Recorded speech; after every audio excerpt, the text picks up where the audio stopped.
Pemirsa, penetapan Besakih sebagai kawasan strategis pariwisata nasional menjadi bukti terkoyaknya puncak lokomotif spiritual Krama Bali.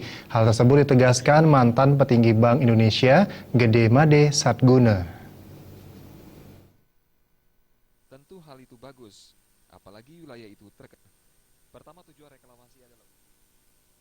Mantan petinggi Bank Indonesia Gede Made Satguna mengatakan, pembangunan Bali yang mengabaikan kearifan lokal dalam menjaga budaya dan manusianya menjadi tantangan yang cukup berat. Dampak negatif yang ditimbulkan akan lebih besar bila dibandingkan segi positifnya. Ancaman tergerusnya sendi-sendi fundamental budaya Bali akan makin besar. Oleh karena itu, komponen masyarakat Bali harus lebih sadar pentingnya menjaga potensi alam Bali.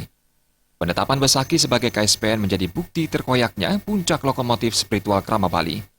Gede Made Satguna menambahkan, saat ini ada dua isu yang sangat besar dan cenderung memecah masyarakat Bali menjadi dua kelompok matrikal, yaitu reklamasi Teluk Benoa dan penetapan KSPN Besakih. Gede Made Satguna melihat reklamasi Teluk Benoa secara ekonomi akan berdampak negatif terhadap sendi-sendi Trihita Karana. Reklamasi Teluk Benoa dinilai lebih banyak merugikan ketimbang menguntungkan.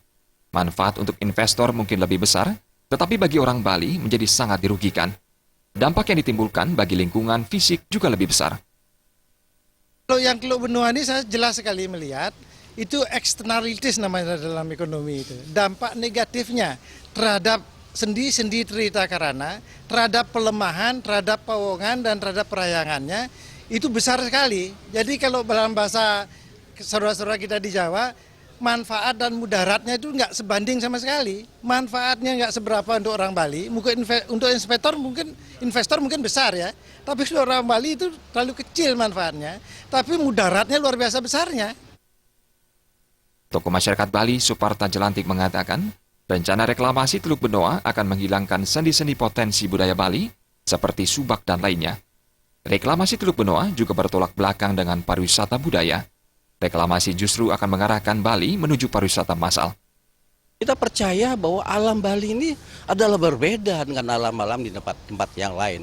Nah, seperti misalnya kasus reklamasi ini. Reklamasi ini bagaimanapun juga, kalau kita golkan, kalau kita terus biarkan ini, terus akan melenyapkan daripada sistem-sistem budaya kita. Mungkin subak dan lain sebagainya akan menjadi suatu persoalan serius. Nah, dari mana kita berbicara pariwisata? Bagaimana kita harus berbicara budaya?